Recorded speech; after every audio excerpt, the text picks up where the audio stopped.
When you don't have enough money to do everything, the hardest part isn't the math. It's the mental chaos. And so many people say, save more, pay off those debts, build that emergency fund. Hey, you gotta invest, better cut those expenses, and don't forget to give. And you're sitting there thinking, I can't even breathe right now. Well, if you ever feel paralyzed because you can't do it all, today I'm going to give you something simple, not complicated, not trendy, just a clear order so you can move forward with peace.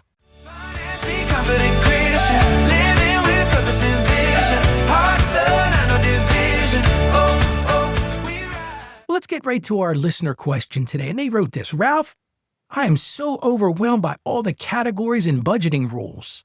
Saving, debt, those bills, emergency funds. Can't do it all.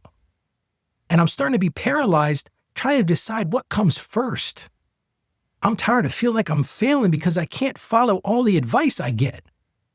When you don't have enough to go around, what actually matters most? I just need a simple plan so I can stop feeling so lost and reactive. What a great question. A lot of honesty in that question. So today's big idea is this: when money is tight, clarity beats complexity. The truth is, you don't need 17 categories. You just need some order. So let's do a hierarchy today so I can give you some of that order. This is really the main things you want to focus on. First thing, you've got to stabilize the essentials. Things like food, you got to eat. Housing, it's a pretty good thing to have some place to sleep, keep your head warm, keep your head dry. And utilities. And of course, transportation, you don't want to forget that because you've got to have transportation so you can make money. I look at it like this: if it keeps you alive and it allows you to work, that's what comes first. So to really answer your question, it's not Netflix, it's not those subscriptions, and listen, it's not even those extra debt payments.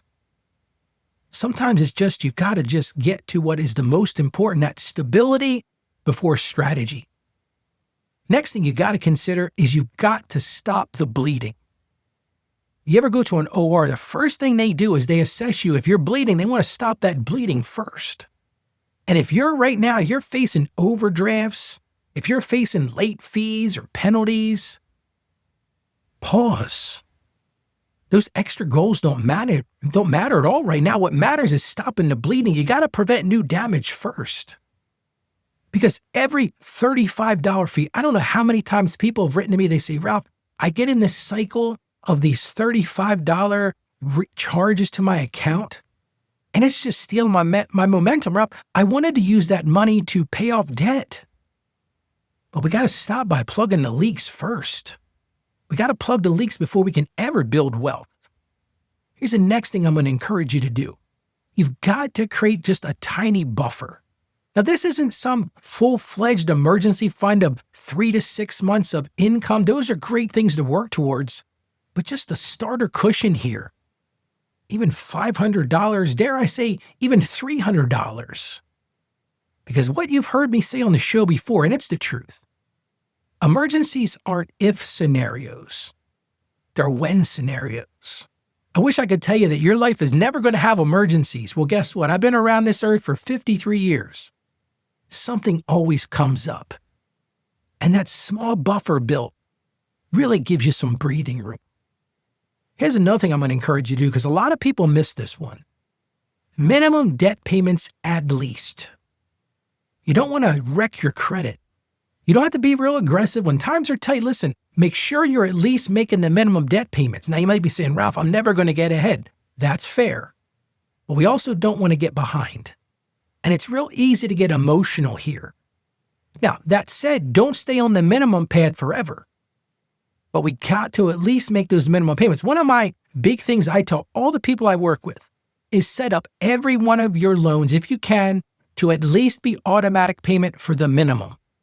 Now, I'm not saying set it and forget it, but we've got to protect our credit as we stabilize our peace. We got to stabilize that peace in our lives. And finally, then and only then, once you've got all those things done, once you've got the essentials, you stop the bleeding, you've set up those automatic payments, you've built that tiny buffer, that's when you can talk about increasing your margin. Because if you can't talk about it right now when you're hurting, when you're trying to figure out where the next dollar is going to come from. So when you get to that point, that's when you start talking about that extra debt payoff. Those are great things. We've talked on this show about the snowball and the avalanche method. Those are great things. Don't just set those minimums and don't forget about them. You'll go back to that. This is a great time to talk about investing. Absolutely. Long-term growth is the answer. But not before you plug the leaks, not before you stop the bleeding. You've got to build in layers. Because what we're really talking about today is order creating peace. So today's big single-step takeaway. You don't have to redo your whole budget. I just want you to write these 4 words on paper and put them somewhere where you'll keep them. But here's the 4 words. Stability, stop bleeding, small buffer, and minimum payments. When times are tough, and listen, we've all had those times when things were tough. Where's this money going to come from? That's your filter to use. Stability, stop bleeding, small buffer, and minimum payments. And if a decision doesn't support that order, it waits. Well, let's get to today's Bible verse. It comes to us from the book of 1 Corinthians chapter 14, verse 33. And this one just absolutely knocks it out of the park. Again, 1 Corinthians 14:33. For God is not a God of disorder, but of peace. So when your finances feel chaotic, God's design for your life is order. And that order, and I promise you this, that order leads to peace in your life. Let's pray together. Lord, you see the overwhelm. You see the stress when those numbers don't stretch far enough. So Lord, right now, bring clarity where there has been confusion. Replace panic with order. Replace that shame that so many of us feel, Lord, with wisdom. And Lord, help my friend focus on what truly matters first. Give them discipline to stabilize and courage to take one simple step forward. Because we know you're not a God of chaos. You're a God of peace. So let that peace guard their heart and all of our minds today. And we ask this in Jesus' name. Amen. Friends, you're not failing. You just needed a little order. And I think today really gives you that order. And if you've got a question for the show, I love answering questions on this show. Go to financiallyconfidentchristian.com/question. We'll put that in the show notes, but here it is again for you because, again, I want to hear from you. financiallyconfidentchristian.com/question. Thank you so much for joining me today as I always end the show. Stay financially savvy. May God bless you, and I'll see you again on tomorrow's show. Have a great day. Financially confident Christian.